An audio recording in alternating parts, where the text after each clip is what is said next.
89% of people have experienced burnout in the last year, 77% of whom are in burnout right now as we speak. We have Carole Jean here, and she's going to talk to us about why this is important in the neurodiverse world and in the world at large, and why it should be important to you too right now. I mean, even after these stats, you should already be going, oh geez, I need to pay attention. So here's Carole Jean. She's going to talk to us a little bit about that and tell us a little bit about herself in the process. So my question to you is, those of you in the audience, and Shauna, are you one of those 77% in burnout right now? Do you suspect that you are experiencing some degree of burnout? And for those of us who are autistic, ADHD, dyslexic, dyspraxic, anything under the neurodivergent umbrella, burnout can feel very different. It can feel more intense. There are more factors, elements, and experiences, especially when so many of us in the autistic and ADHD population in particular experience co-occurring health conditions such as POTS, postural orthostatic tachycardia syndrome, MCAS, mast cell activation syndrome, and Ehlers-Danlos, or one of the variations of hypermobility. All of these things factor into how we experience burnout, sometimes why we continue to stay in a chronic cycle burnout. And I think Shauna and I are going to dive pretty deep today, specifically around how does burnout impact our communication? And as marketing rebels and business owners and those who are in the marketing and communication world, this is pretty important, folks, because how we communicate and from the place in which we're able to communicate is greatly impacted by our energy and our burnout. And this is where everybody takes a deep breath in, because truly, that's where sometimes you start feeling called out, but it's okay because we're going to talk about it and why it's so important. We were talking actually a little bit beforehand, before I had to say, shh, Shauna, stop it, save it for the podcast, about how all of this impacts your messaging. And your messaging is a word that is often used in marketing, but it is a word that I think we should start carrying through to a lot of different other spaces in our life. Now, before we get into that, I wanted to ask you, because the title of this conversation is Transforming Spicy Burnout, and people might be like, spicy, what the heck is spicy? So just for anybody who's not aware, what does it mean to be neurospicy? So specifically, when I talk about spicy burnout, I'm talking about the burnout experience for autistic and ADHD professionals. And I call it spicy burnout, and that is my term, and one that is in the process of being trademarked right now. I love it. Specifically because I have also identified, I've been conducting global research into spicy burnout over the last 3 years, and this has impacted, and we've had over 1 million people participate on some degree over in 93 countries in this, all autistic and ADHD adults.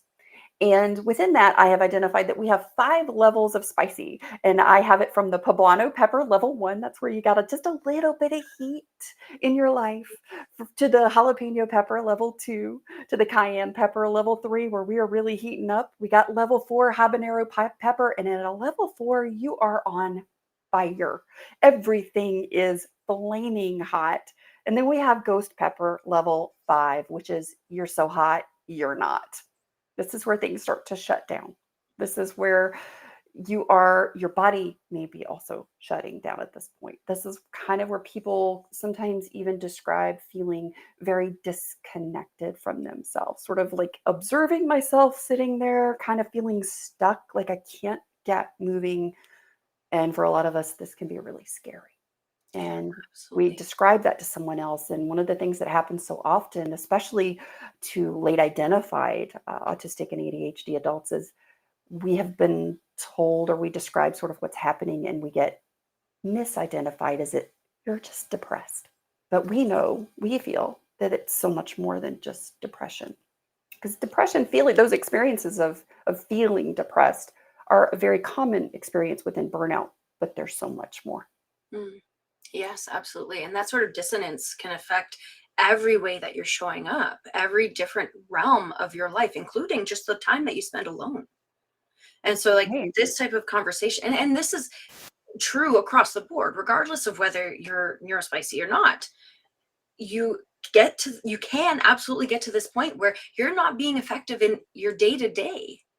So how can you actually effectively show up for yourself and your business and your family and your life, and how can you put yourself together in such a way that you start to feel that joy again? And that's where this conversation comes into play. That's where this conversation matters over and above just plain marketing of yourself, showing up for the sake of showing up. Our So messaging comes from our heart. And if our heart is not feeling joyful, it doesn't come through. Our messaging, our communication shifts as well. So what is, now I asked you what is neurospicy, and we're talking about neurospicy burnout in particular. I'm just curious because those extreme levels, while they do happen, we don't want to get there, right? So how do we identify neurospicy burnout in those milder flavors? So I have a quiz that helps you identify which spicy pepper level you may be falling into, and I'll be glad to share that with you so that people can access that. Um, it's a so let's just talk about burnout in general. Yeah. Burnout by definition, and I have a very specific definition, but general across the board, no matter your neurotype, burnout is a result of a consistent energy deficit. When we are talking about degrees of burnout and experience, I am specifically talking about consistent energy deficit. However, it is more specific for our neurotype is autistic and ADHD humans, and that is consistent unmet needs and sensory profile needs, because that's a part of who we are. It's wonderfully wired humans. It is not just our brain that is neurodistinct. And I say distinct versus divergent because we do not want to divert and be different and separate from everyone else. All humans want to be distinct and part of the whole in the way that works best for us. So when we're talking about neurospicy, right, we're talking about it is not just the consistent energy deficit, it is also the chronic, consistent unmet needs within our human needs. And there are 30 of those, by the way, folks. Most of us just think there's 5, all of the physiological stuff like food, shelter, water, financial safety, physical safety. However, there's 25 more needs, basic human needs, all of us have. But for us in late identified life in particular, so many of us have lived so long not knowing, and through our experience of being misunderstood or the way that the world has responded to us. A lot of times there's levels or layers of micro trauma or big trauma and things like that. So we have been in a survival mode. And a lot of times that shows up as people pleasing or making sure everything has to be perfect. We can't make mistakes because if I make a mistake, then something bad can happen because in the past somebody's teased me, somebody's hurt my feelings or worse. And then we get into this place of protection. And then we in that place of survival, we are not looking at what are my needs and what do I need to have met in my life so that I am thriving. Absolutely. And something that came up for me when you were saying that is this idea of you were talking about people pleasing, and we're hearing a lot, and I've noticed this a lot where these types of conversations are coming up amongst all people in media and who are showing up, and they're often using the word masking. I'd like to hear a little bit more about that within this context because I think that this could be pertinent.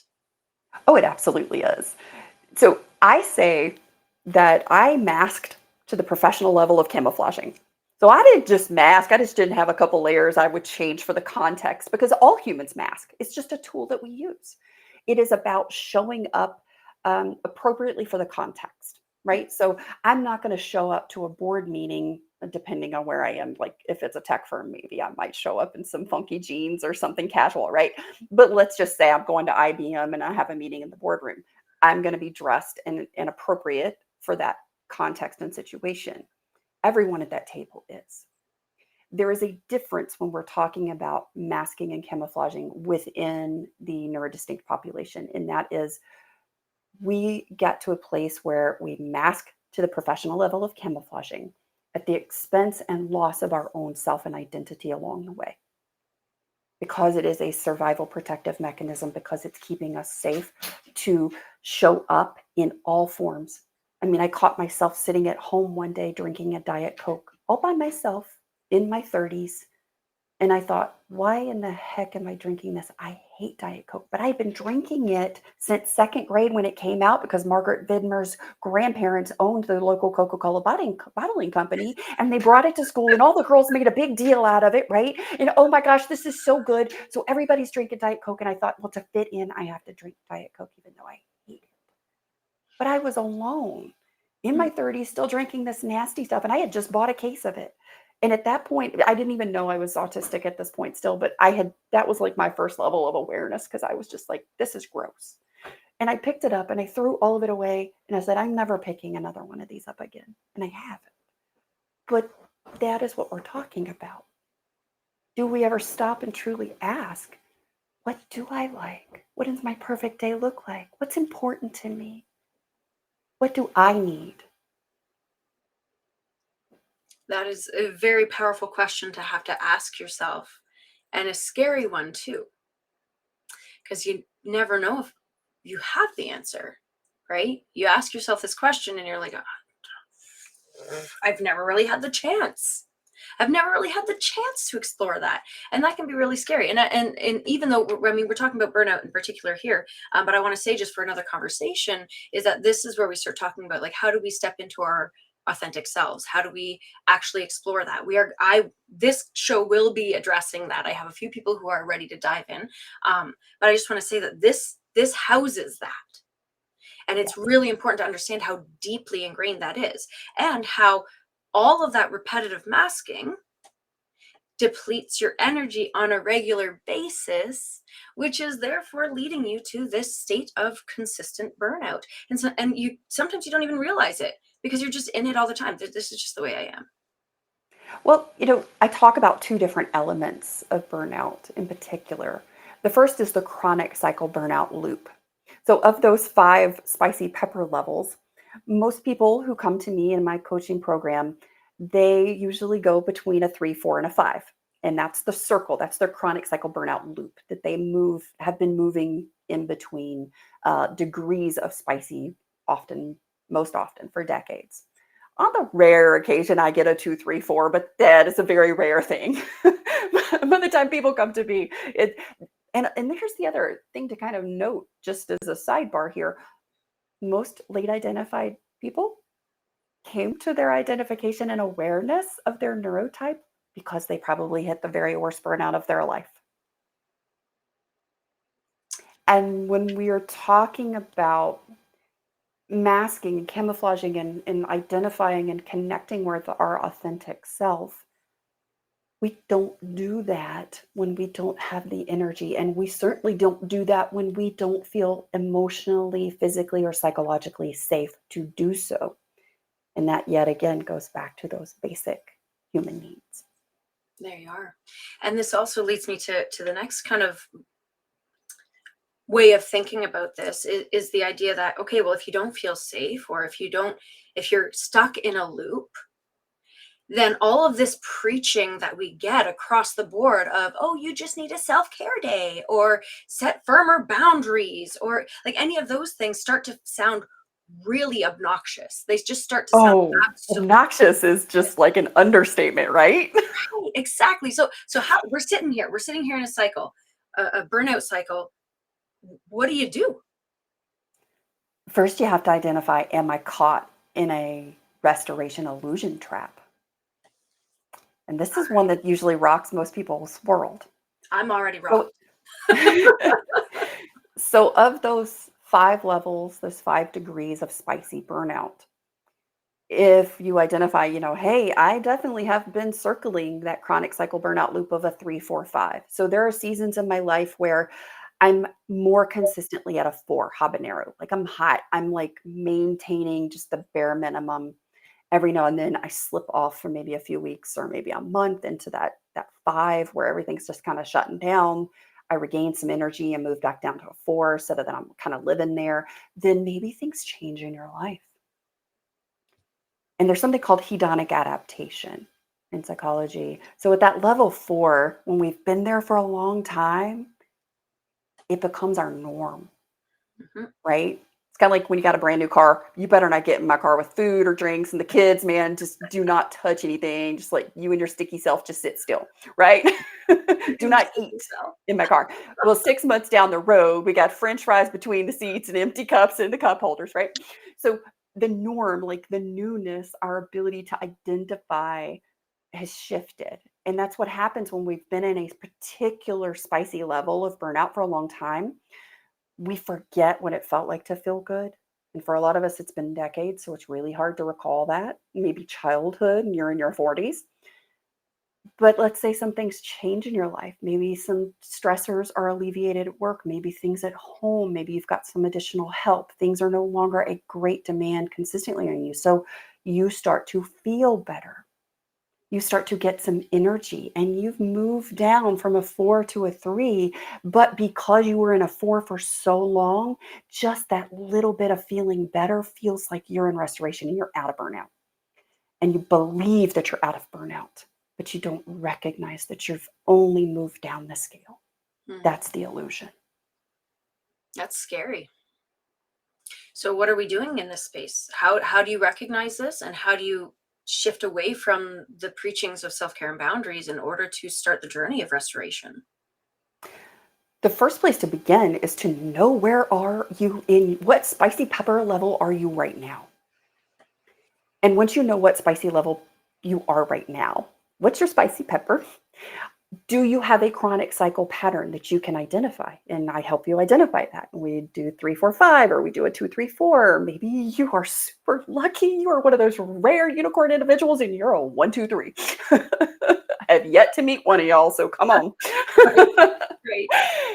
And in that, within each pepper level, I have specific restoration points. Mhm. What is the first step for you? Because each person's burnout is a result of their unique unmet needs and unique sensory profile. So, two of the biggest and most powerful tools in the unveiling method are that I help people identify what is your spice. We do what's called the spicy dashboard, Ooh. which I love. So, we have the spicy dashboard and we determine, where are you right now? What is your pepper in this moment? What is your chronic cycle loop? Do you have one? Because not everybody does. What's your chronic cycle loop? Do you have, or have you experienced the restoration illusion trap? And then we look at, okay, if this is your pepper level, because you are only one pepper at a time, folks. You are not more than one pepper. You are not between two peppers. You are one pepper. And in that one pepper, we're going to say, okay, how spicy within this pepper are you? So from a 1 to 10, where are you falling on the scale of this particular pepper? Mhm. Now, let's just say you're a level 4 habanero right now. Let's say you are so on fire, like you're flaming. And let's say you identify as like an 8, but you feel like an 8, 9. We can do kind of an 8, 9. So, okay, we'll just say 8, 9. What happens is, in the foundation part, because there's 4 phases to the unveiling method. And this is a process. You didn't get into burnout overnight. And the reality is, you will not get out of it overnight, although we all wish we could, right? Mhm. I mean, believe me, I want to, and where people begin is, I just want to feel better, right? We're suffering, we're struggling, we just want to feel better. And that's one of the biggest mistakes that we can make in restoration, is not having a thrive destination statement, not knowing what our thriving can be for us, or have a destination. It's like having an app on your phone with a map and saying, I want to go somewhere, but I don't know. And you can drive all over the place and it can show you where you are. It can take you anywhere, but you haven't put in a destination. So you're going to be meandering and going anywhere. And you may not show up anywhere you want to go. You may end up someplace that's not very nice along the way. So with restoration, yes, it's self-care, but we can't self-care on something we haven't identified as an unmet need. And if we only believe we have like the 5 basic needs, then we're missing these under 25. And here's where I really rock people's world usually, when we go through the needs assessment and we say, okay, what are the needs that are actually being met for you? Because that's way easier than your unmet need. That's hard because we've never been taught to think about that. So we go through, I created a very special tool for this. And we go through and we say, okay, what are your needs? What are being met right now? And by the inverse, we're also going to get a list of unmet needs. And then we do what I call kind of pressure testing. And we get that number one unmet need, that number one need that you have in your life. But that's just the beginning, because as neurodistinct humans, part of how we are, who we have been created to be, is that our sensory system is just that. It is very a sensitive sensory system in a lot of cases. So 100% of respondents all across the globe for the last 3 years have all said 100% respondents say sensory sensitivities have been heightened in burnout. And your burnout, your profile, your sensory profile in burnout is different from your sensory profile in Thrive. So I might have an auditory sensitivity as an autistic ADHD person. And when I'm in burnout, it is hypersensitive. I hear every little thing and it just hurts my teeth. However, I can also be hyposensitive, and there's one sound I cannot stand, and other stuff I just don't even, just doesn't register. And these things can happen simultaneously, which doesn't always occur in what we were, let's just say, neuromajority brains and bodies. But for us, that can be a very common thing to have both hyper and hypo at the same time. But let's just say in burnout, my auditory sensitivity is at a 10. However, when I'm in Thrive, I still have an auditory sensitivity, but the degree to which I experience it might be a 3. So these are the most important components to begin with in a foundation: is what is my number one unmet need? Because it's not going to necessarily be those physiological needs like food and water and the things that we, usually go to, sleep, right? Even though we all need sleep. There's 7 forms of rest other than sleep that energize you. But we have to look at, what are my love needs? What are my esteem needs? What are my self-actualization needs? What are the other needs that actually are the things that are lacking and draining the most energy out of my life on a consistent daily basis? And when that need starts to get met, that's where we really look at, and I hinge everything on that Pareto principle of the 80-20. Because when you're in burnout, you already have finite resources. I don't want you to tax yourself and use that up. I don't want you to burn through that in the first 5 seconds of every day. Let's look at how do we take that thing that we know is your linchpin, and we focus 20% of your energy so that you're getting an 80% return on that investment, that energy investment, so that you're starting to feel better. Because when you start to do that, and then we dig into the other elements that start to make up a foundation, which most of us haven't had the opportunity to explore because of our neurotype and experience in the world, and that survival mode, right? That people pleasing.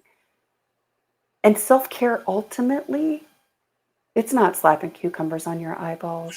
It's not having a spa day. I mean, that's so nice. That'd be great. I love to do that kind of stuff. But that's not self-care truly. That's not sustainable self-care for starters. And everything that I teach is about what is sustainable, what is consistent, because burnout is ultimately consistent unmet needs. Yeah. Energy deficit, right? And this is something that I was kind of thinking about, is we're talking about our unmet needs. And one of the key things, and you mentioned this actually, if anybody wants to see a very short little live we did, mentioned it in our little live on Instagram, about communication and about social rest and different things like that. But you can't get to the point where you can have those needs met without that crucial word, communication.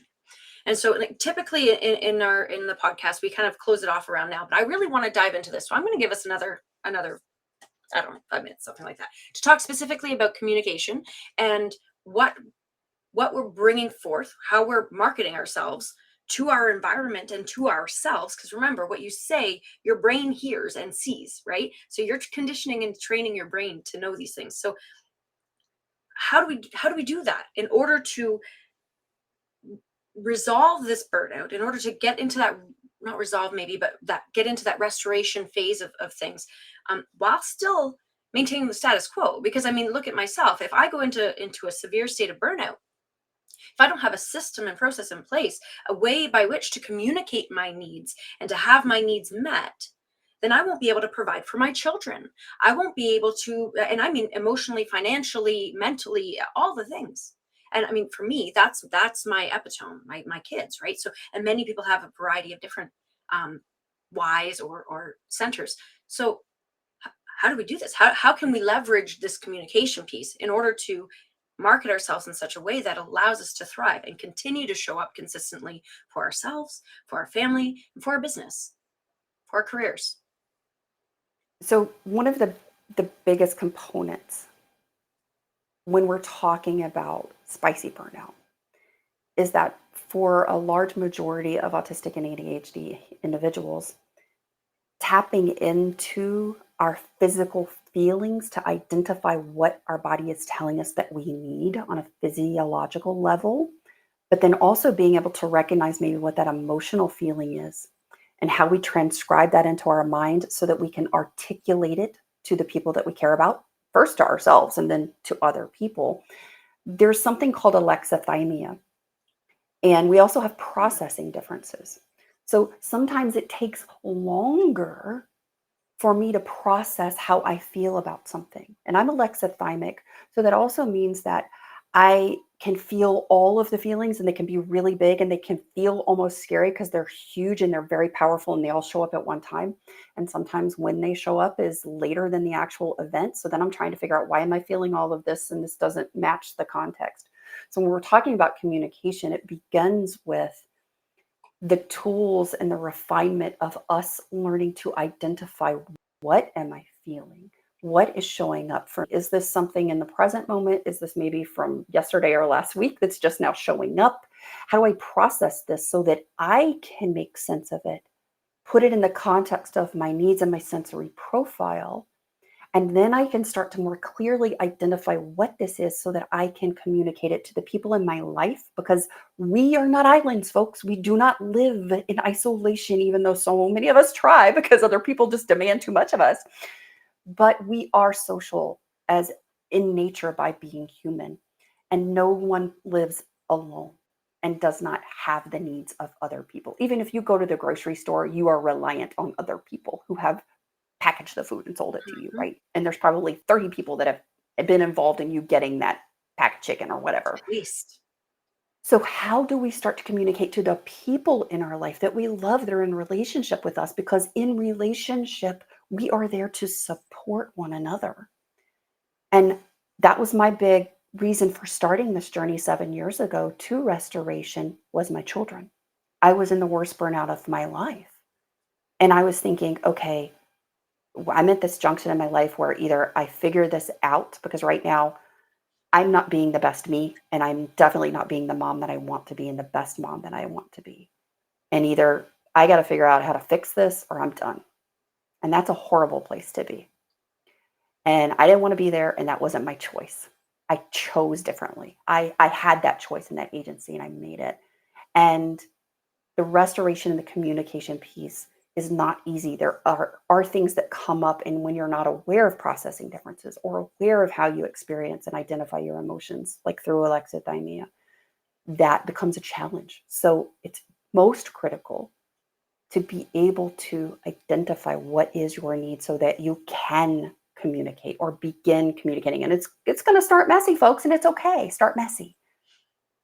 I'm always telling people this in every sphere. Messy action. Just do the thing. Do the thing that you know you need. I feel like this is the thing that comes up all the time, is Disney movies or something to the effect, is Frozen. Frozen 2. You know, when Anna is sitting there, she's lost her sister, she's lost her best friend. I'm going to do the next right thing. Just one step. That's it. I love it. I love it so much. Now, I'm going to take this opportunity to ask you if there's anything else, because you've already, like, I'm full. Like, I don't think I can hold any more um, amazing information at this point. I'm processing and I'm going, oh my gosh, I need to use all of this and I need to apply it to everything that I'm doing in my marketing, because I'm always telling people you need to make sure that you have a sustainable, maintainable system.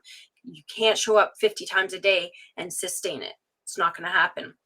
That and understanding that you have 100% in every day, you can't give 100% to your marketing, otherwise you're not doing anything else for the day. So all of this, I'm receiving it and going through. So I'm going to give you this chance here to give us one final, because this will be my cherry on top, one final thing to help everyone understand what it means to experience neurospicy burnout, to navigate that space, and to really push through to the next level. And then, of course, tell people how they can meet you, because I'm pretty sure everybody wants to meet you now. That's a big question. And I think the most important part in beginning, taking that first step to burnout restoration, is coming from the place of hope. Because in burnout, most people feel hopeless. And I know that I did. In this moment, even if there is this little tiny crack in the door, and having and listening and being a part of this conversation has given you hope for possibility. Because I want you to hear in this very moment, your thriving life is already yours. You are not destined or doomed to live in some degree of burnout for the rest of your life. That is not how you are meant to live, and that is a disempowering place to be. You're thriving. Your destination is already yours. You begin that with curiosity, compassionate curiosity in this moment, just to recognize and honor that you have done the very best that you can do. But what got you here will not get you there. And all you do in this moment is take a deep breath and go, I am worthy of my own needs being met. They are not too much. They are not a burden. And they are my right. If you would like to start your burnout to thriving journey, you can find me at Mind Your Autistic Brain. You can check me out on Beyond Autistic Burnout, the talk show. And I'm always available to answer any questions you have. So if you're on LinkedIn, by all means, please pop in my DM and ask a spicy question anytime. Definitely one of my most favorite things to do is to pop into your DMs and say, hi, how are you doing? So I encourage everybody else to do the same thing. With that, I want to thank you so much for being on the show. I appreciate you and all that you bring into this world. And we will be chatting soon. See you later. I look forward to it. Bye-bye.